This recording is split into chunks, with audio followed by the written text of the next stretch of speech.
Most financial advice is outdated. It's 2026. It's actually already midway through 2026, and we're still listening to financial advice, and we're still listening to creators and content creators and blogs and everybody talk about financial advice that was relative in 2010, 2015, and maybe 2020. But the playing field of what you should be doing financially has completely changed, and no one seems to be updating based on the way we all live. The cost of living. It's gotten so expensive to live in the United States. The opportunities investing are drying up. We're going into a period of stagnation. So in today's video, I'm going to tell you why it's been outdated and why everything that you think you know is wrong.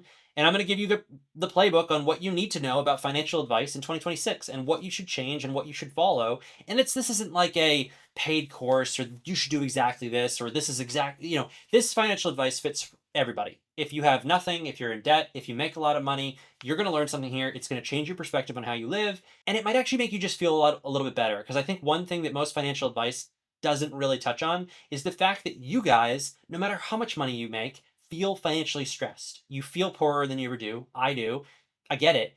You feel like you don't want to talk about money. Most people don't. And just you feel trapped. And I get it. And you need to have that validated because you should feel trapped. And I'm not giving you the perfect answer to get out of that trapped feeling because there's no perfect answer. But I'm going to give you all the tools to try to do your best to get out of that. But also, your feelings are valid. Guys, if you could make my day and just help me make content here, all I ask is just hit the subscribe button and like the video. If both are free to do, you would make my day and it would help me make more videos like this on top of my day job, which is what I'm currently doing. Trying to solve my own financial stuff, but I love making this kind of content and I need a reason to be able to do it. So as hollow as that sounds, it really helps me. Just gives me some feedback if you subscribe to the channel. Let's get straight into it. You might be asking me, what is this financial advice that I'm saying is outdated? Well, the financial advice that I'm saying is outdated is all these rules. There's all these percentage rules. There's these like dollar amounts for your emergency fund. There's you should be investing this amount per month or this percentage per month. There's all these numerical rules that don't take in consideration the fact that our lives are changing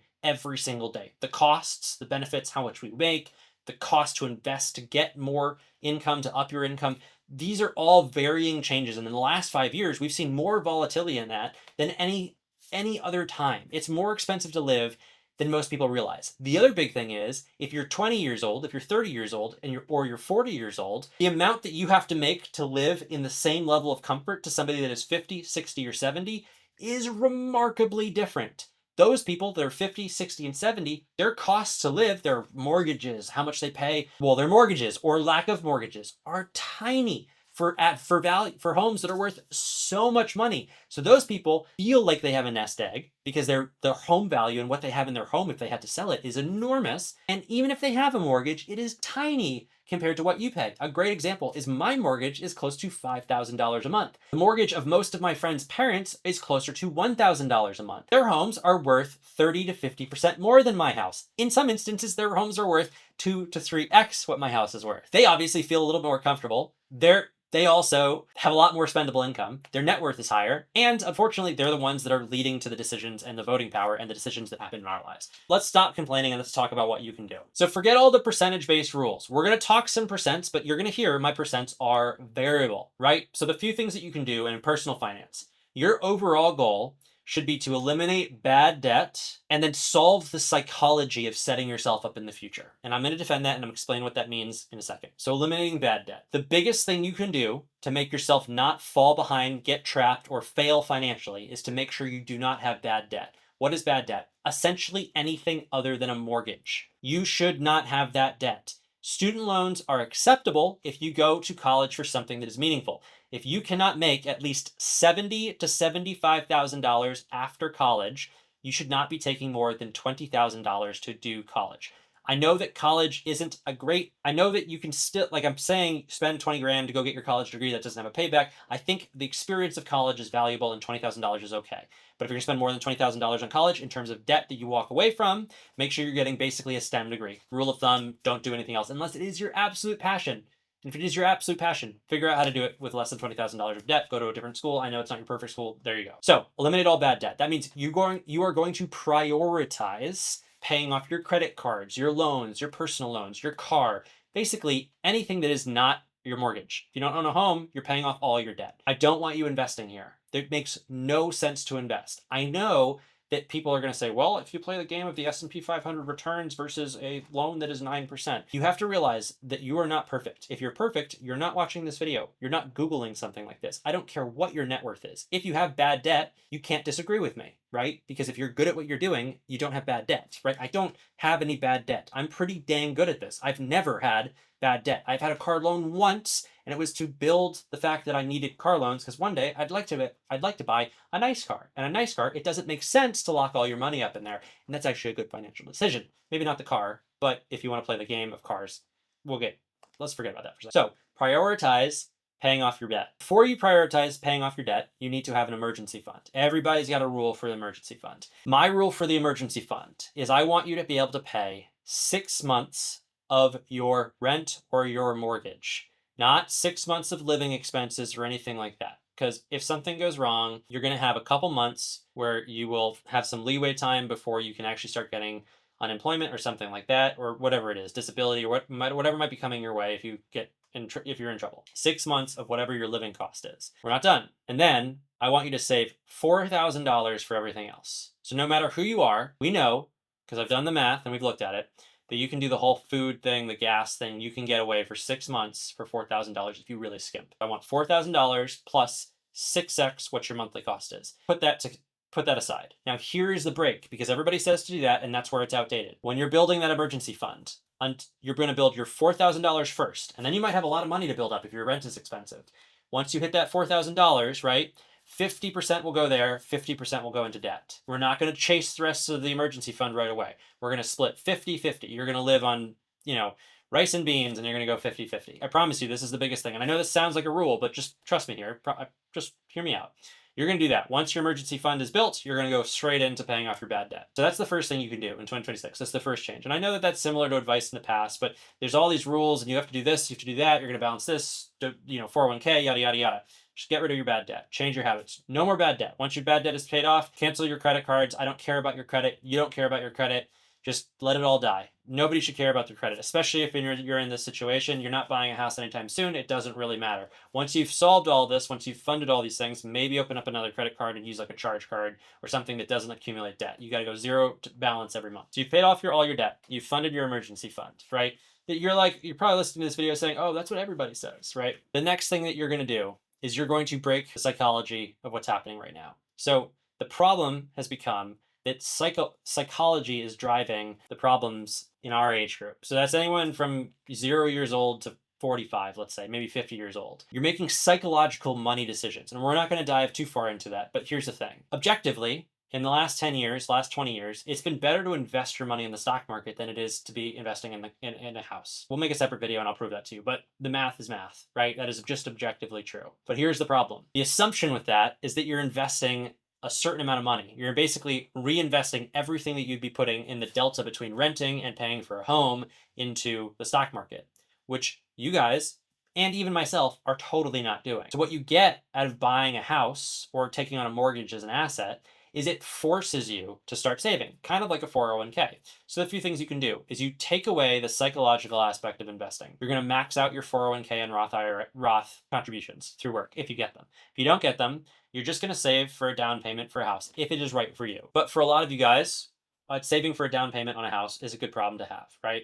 So you're going to either max out that and save for a down payment or do both. If you're in a situation where it's not right to buy a house, meaning that you don't plan on staying somewhere for 6 or 7 years at the very minimum, then maybe you max out your 401k or Roth. You're basically, both of these things is you're kind of putting money somewhere where you can't touch. If you buy a home, own a home, or are going to buy a home, even if it's a cheap house, I'm not saying you need to buy something fancy, like move and go somewhere where you can buy a cheap house and re-up your life and do all those things. This will help you in the long run.